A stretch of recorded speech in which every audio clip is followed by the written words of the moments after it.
সন্ধেবেলায় চায়ের সাথে চটপটা ক্রিস্পি মুচমুচে একটু অন্যরকম স্বাদের স্ন্যাক্স খেতে ইচ্ছে করলে একবার এই রেসিপিটা ট্রাই করতে পারেন। নমস্কার বন্ধুরা, কিচেন ম্যাজিক খাজানা চ্যানেলের আরও একটি নতুন পর্বে আপনাদের সবাইকে স্বাগত। আজ শেয়ার করব এমনই একটা স্ন্যাক্সের রেসিপি যেটা বানিয়ে আপনারা স্টোর করে রেখে দিতে পারবেন। রেসিপিটি হলো মশলা ভাকারওয়াড়ি বা মিনি মশলা পিনহুইল। খেতে ভীষণই ভালো হয়, একদম চটপটা স্বাদের খাস্তা ক্রিস্পি মুচমুচে। সন্ধেবেলা চা কিংবা কফি বা শুধু মুখে খেতে দারুণ লাগে। তাহলে আসুন ঝটপট রেসিপিটি দেখে নেওয়া যাক। সবার প্রথমে ময়দা মেখে নেব, সেজন্য একটা বড় জায়গা নিয়ে নিয়েছি। এর মধ্যে দিয়ে দিলাম মেজারমেন্ট কাপ মেপে হাফ কাপ ময়দা, ওজনে আছে 125 গ্রাম। 1/4 টিস্পুন জোয়ানটা একটু হাত দিয়ে ক্রাশ করে দিয়ে দিচ্ছি, এতে ফ্লেভারটা ভালো আসবে। স্বাদ অনুযায়ী লবণ আপনারা আপনাদের টেস্ট অনুযায়ী অ্যাড করবেন। চামচের সাহায্যে শুকনো উপকরণগুলো ভালো করে মিশিয়ে নিয়ে তারপর আমি এর মধ্যে দিয়ে দেব বাড়িতে থাকা মাঝারি সাইজের চামচ মেপে 3 চামচ সাদা তেল। তেলের পরিমাণটা এখানে একটু বেশি দিয়েছি, কারণ ময়দা আর তেলের অনুপাত যদি ঠিকঠাক না থাকে তাহলে কিন্তু ভাকারওয়াড়ি খাস্তা হবে না। তেল ময়দার সাথে ভালো করে মিশিয়ে নেওয়ার পর এবার অল্প অল্প করে জল অ্যাড করে একটা শক্ত ডো মেখে নেব।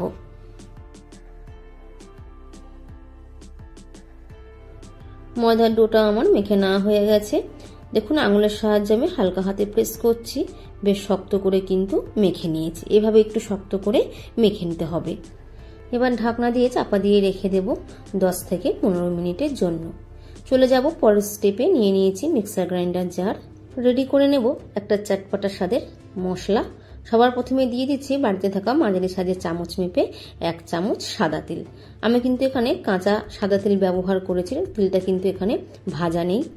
1 টিস্পুন গোটা ধনে, 1 টিস্পুন গোটা মৌরি, 1 টিস্পুন গোটা সাদা জিরে, 2 টিস্পুন চিনি, 1/4 টিস্পুন হিং, কালারের জন্য 1 টিস্পুন কাশ্মীরি লাল লঙ্কার গুঁড়ো। কাশ্মীরি লঙ্কার গুঁড়োটা দিলে ঝাল হবে না, রংটা ভালো আসবে। আর ঝালের জন্য দিয়ে দিচ্ছি 1/2 টিস্পুন লঙ্কার গুঁড়ো, 1/4 টিস্পুন হলুদ গুঁড়ো, 1/2 টিস্পুন গরম মশলা গুঁড়ো, 1.5 টিস্পুন লবণ আপনারা আপনাদের স্বাদ অনুযায়ী অ্যাড করবেন। এবার মিক্সির বাটিটায় একটু ঘুরিয়ে নিয়ে শুকনো অবস্থাতেই সব মশলা আমি গুঁড়ো করে নেব। মশলা গুঁড়ো করে নেওয়ার পরে একটা প্লেটের উপর আমি ঢেলে নিচ্ছি। এবার প্লেটটাকে সাইডে সরিয়ে রেখে ময়দার ডোটা আবারও একবার একটু ভালো করে মেখে নিয়ে তারপর ডোটা থেকে দুটো লেচি কেটে নেব। লেচিগুলো কেটে হাত দিয়ে গোল করে নেওয়া হয়ে গেছে। এবার বেলে নেওয়ার পালা। মাঝে মাঝে একটু করে শুকনো ময়দা ছড়িয়ে বেলে নেব। ময়দার রুটি বেলে নেওয়ার পর এবার একটা চাকুর সাহায্যে মাঝ বরাবর কেটে নেব। রুটিটাকে মাঝখান দিয়ে মাঝ বরাবর কেটে নেওয়ার পর এখানে একটা ছোট বাটির মধ্যে আমি নিয়ে নিয়েছি তেঁতুলের চাটনি। এই তেঁতুলের চাটনি রেসিপি চ্যানেলে এর আগে আমি দিয়ে দিয়েছি, রেসিপির লিংক নিচে ডিসক্রিপশন বক্সে দিয়ে দেবো, আপনারা একবার চেক করে নিতে পারেন। চামচের সাহায্যে অল্প অল্প করে নিয়ে রুটিটার ওপরে পাতলা করে ছড়িয়ে দেব। আর রুটিটার মাঝ বরাবর কেটে রাখা অংশটার দিকটাই দেখুন আমি কিন্তু 1/2 ইঞ্চির মতন ফাঁকা রেখেছি। একইভাবে বাকি কেটে রাখা অংশটার ওপরেও আমি 1/2 ইঞ্চি ফাঁকা রেখে তেঁতুলের চাটনি স্প্রেড করে দেব। এবার এখানে একটা কথা বলি, যদি আপনাদের হাতের কাছে তেঁতুলের চাটনি না থাকে তাহলে কিন্তু আপনারা এখানে নিরামিষ টমেটো সসও ব্যবহার করতে পারেন। রুটিটার ওপরে তেঁতুলের চাটনি খুব ভালো করে স্প্রেড করে দেওয়ার পর এবার যে মশলাটা আমি বানিয়ে রেখেছিলাম সেই মশলা এইভাবে অল্প অল্প করে নিয়ে ছড়িয়ে দেব। ঠিক যে জায়গাগুলোর উপরে আমি চাটনিটা স্প্রেড করেছি সেইখানে আমি ছড়িয়ে দেব। মশলা লেয়ারটা একটু মোটা করে ছড়িয়ে দেওয়ার পর এবার একটা চামচের পেছন দিয়ে সমান করে দেব, যাতে মশলা চাটনির সাথে খুব ভালোভাবে বসে যায়। এবার নিচ থেকে ধরে সরু সরু করে একটু টাইট ভাবে রোল করে নেব।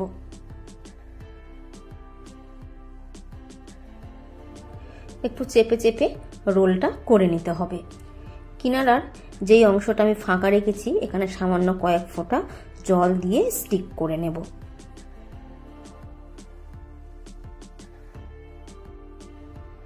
দুদিকের খোলা অংশটা আঙুলের সাহায্যে এইভাবে প্রেস করে মুখ দুটো আটকে দেব, যাতে মশলা না বেরিয়ে যায়। তারপর আবারও একবার হাতের সাহায্যে এইভাবে রোল করে নিয়ে চাকুর সাহায্যে পিস পিস করে কেটে নেব।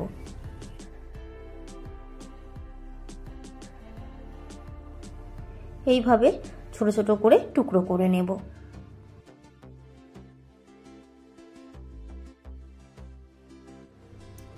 এবার এক একটা পিন হুইল নিয়ে আঙুলের সাহায্যে হালকা হাতে প্রেস করে চ্যাপটা করে দেব।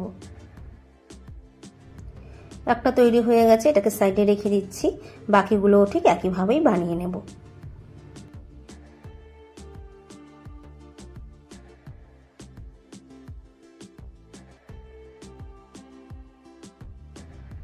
সবগুলো কেটে নিয়ে একটা বড় জায়গার মধ্যে আমি তুলে নিয়েছি। এবার ভেজে নেব। ভাজার জন্য কড়াইতে আগে থাকতে সাদা তেল বসিয়ে দিয়েছি। তেল কিন্তু এখানে একদম হালকা মাঝারি গরম করে নিতে হবে। তেল হালকা মাঝারি গরম হয়ে গেলে এবার ভাকার বাড়িগুলো দিয়ে আমি গ্যাসের ফ্লেমটাকে হালকা লো টু মিডিয়ামের মধ্যে রেখে উল্টে পাল্টে হালকা ব্রাউন কালার করে ভেজে নেব। তেলের মধ্যে ছাড়ার সাথে সাথেই ছান্তার সাহায্যে কিন্তু উল্টাতে পাল্টাতে যাবেন না, মানে ভাকার বাড়ি ছান্তার সাহায্যে টাচ করবেন না। ভাজা হতে শুরু করলে তেলের উপরে আস্তে আস্তে ভেসে উঠবে। 2 থেকে 3 মিনিট পর দেখুন ভাকার বাড়ির উপরে তেলের উপরে বেশ হালকা ভেসে উঠেছে।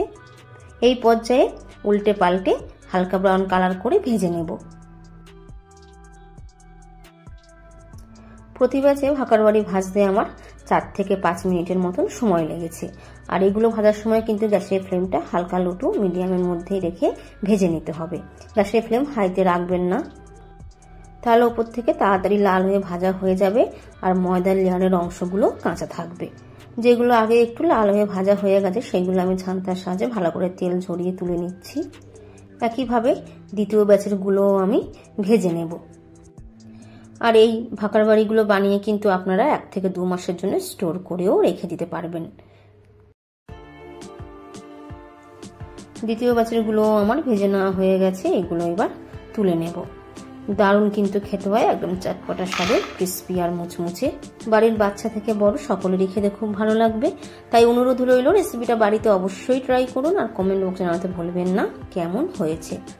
যদি আমার রান্নার রেসিপি আপনাদের ভালো লাগে তাহলে ভিডিওটিতে একটি লাইক দেওয়ার অনুরোধ রইল। আর চ্যানেলে যদি নতুন বন্ধু হয়ে থাকেন চ্যানেলটি সাবস্ক্রাইব করে নেওয়ার অনুরোধ রইল। তার সাথে পাশে থাকা বেল আইকনটা অবশ্যই প্রেস করে দেবেন, যাতে আমি যখনই কোনো নতুন রেসিপি আপনাদের সাথে শেয়ার করি নোটিফিকেশন আপনাদের কাছে পৌঁছে যায়।